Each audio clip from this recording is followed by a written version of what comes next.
আজকে ডিম ছাড়া সম্পূর্ণ নিরামিষ অমলেট কারি রেসিপি আমি আপনাদের সঙ্গে শেয়ার করছি। অমলেট কারি তৈরি করার জন্য ফ্রাই প্যানে 2 টেবিল চামচ সর্ষের তেল গরম করে তার মধ্যে গোটা জিরা ফোড়নে দিয়ে আদা, কাঁচা লঙ্কা আর দিয়ে দিলাম টমেটো। সেটা ভাজা হয়ে গেলে দিয়ে দিলাম একটা গ্রেট করে রাখা সেদ্ধ আলু।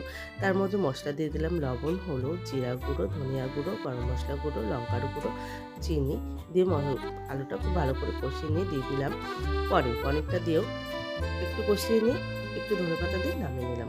একটা পাঁপড় জলের মধ্যে ভিজিয়ে নিয়ে উঠিয়ে নিলাম। তার মধ্যে ওই পনিরের পুরটা দিয়ে নিলাম। ফ্রাই প্যানে একটু সর্ষের তেল গরম করে নিয়ে ওই অমলেটগুলো ভেজে তুলে নিলাম। ওই তেলের মধ্যে দিয়ে দিলাম গোটা জিরে, শুকনো লঙ্কা। ফোড়নটা ভাজা হয়ে গেলে একটা টমেটো আর একটু লবণ দিয়ে দিলাম। দিয়ে দিলাম গুঁড়ো মশলা, জিরা গুঁড়ো, ধনিয়া গুঁড়ো, লঙ্কার গুঁড়ো, চিনি, হলুদ আর অল্প জলে মশলাটা কষিয়ে নিয়ে পরিমাণ মতো জল দিয়ে ওই অমলেটগুলো দিয়ে একটু ফুটিয়ে নিলাম। তারপর নামানোর আগে একটু ধনেপাতা দিয়ে নামিয়ে নিয়েছিলাম। তাহলে বন্ধুরা দেখলেন তো, সম্পূর্ণ নিরামিষভাবে অমলেট কারি রেসিপি তৈরি হয়ে